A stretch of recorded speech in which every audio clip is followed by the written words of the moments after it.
first visit by a South Korean president to North Korea in 11 years. South Korean President Moon Jae-in has said that he will try to break the deadlock between Pyongyang and Washington over denuclearization of the Korean Peninsula. Moon also said that nuclear talks would progress rapidly if US President Donald Trump and Kim Jong-un meet again. Remember, they met for the first time at Singapore on the 12th of June. The meeting will be a litmus test for the nuclear talks. The US has said it was not satisfied with North Korea's progress in dismantling its nuclear arsenal, while Pyongyang was miffed that Washington did not lift economic sanctions against it.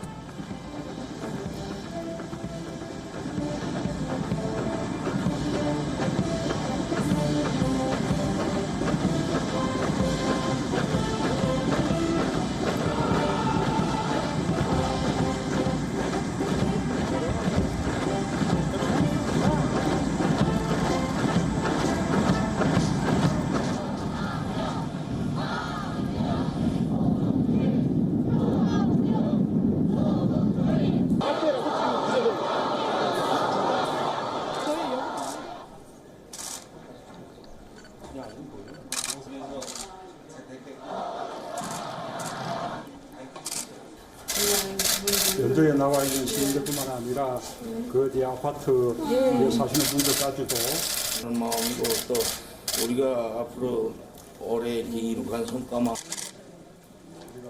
열렬하게 환영해 주신 그 모습들을 우리 남측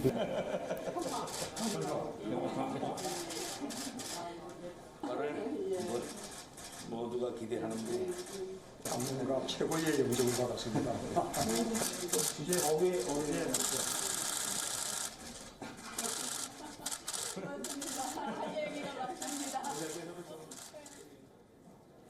The United States has slammed Russia for allegedly cheating on United Nations sanctions on North Korea. U.S. Ambassador to the United Nations, Nikki Haley, said that Washington has, quote, evidence of consistent and wide-ranging Russian violations, unquote, in breaching sanctions against North Korea. Haley also told the UN Security Council that Russia was helping North Korea illegally obtain fuel through transfers at sea. The showdown between the US and Russia over North Korea showed cracks in the unity of the 15-member UN Security Council. Haley accused Russia of putting pressure on the authors of the UN report to make changes to cover up the breaches by Russians. Meanwhile, Russia's UN ambassador Vasily Nebenzia blamed Haley for heightening tensions. The question one should ask is why?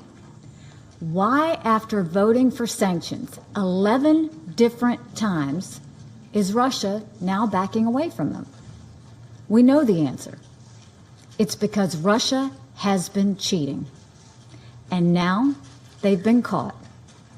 Despite its repeated support for UN sanctions, Russia is actively working to undermine the enforcement of the Security Council's sanctions on North Korea. Its violations are not one-offs. They are systematic. Russia has not simply looked the other way as its nationals and entities engage in activities explicitly prohibited by UN sanctions. Russia has engaged in a concerted campaign in the Security Council to cover up violations of sanctions, whether they're committed by Russia or citizens of other states. Делегация США, намеренно обострившая вопрос о передаче в Совет среднесрочного доклада группы экспертов Северокорейского санкционного комитета, хочет использовать данную трибуну для навязывания международному сообществу своего видения ситуации. Сегодняшнее заседание, как часто в последнее время бывает у наших американских коллег, превратилось в заседание по России, а не по КНДР. Русские, мол, пытаются оказать давление на группу экспертов. Хотели бы раз и навсегда положить конец этим инсинуациям. В реальности дело обстоит так, что работа группы, которая по независящим от нас причинам приобрела край, в то же время мы являемся сейчас свидетелями того, что переговоры между КНДР и США по меньшей мере испытывают определенные трудности. Переговорный процесс – это улица с двусторонним движением. Реальность дипломатии 21 века, да и любого века, в том, что нельзя договориться, не предлагая ничего взамен на свои требования.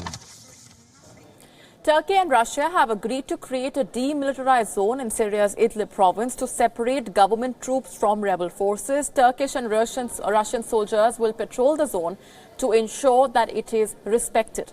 The deal was struck following a meeting between President Vladimir Putin of Russia and Turkey's President Recep Tayyip Erdogan in the Russian city of Sochi on Monday. Putin said that all heavy weapons be withdrawn from the zone and that radically minded rebels, including the Al-Nusra Front, would have to pull out of the zone. The demilitarized zone will come into force by the 15th of October. Sayın Putin'le İdlib meselesinin Astana ruhuna uygun bir anlayış temelinde çözümü konusunda mutabık olduğumuzu bir kez daha gördük.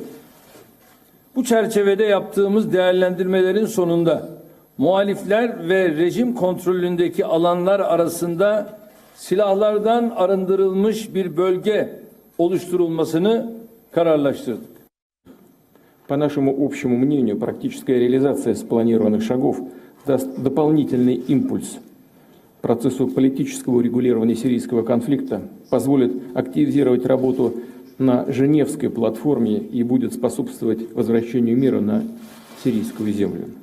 В целом, данный подход поддерживается руководством Сирийской Арабской Республики. В ближайшее время мы проведем с сирийским руководством дополнительные консультации.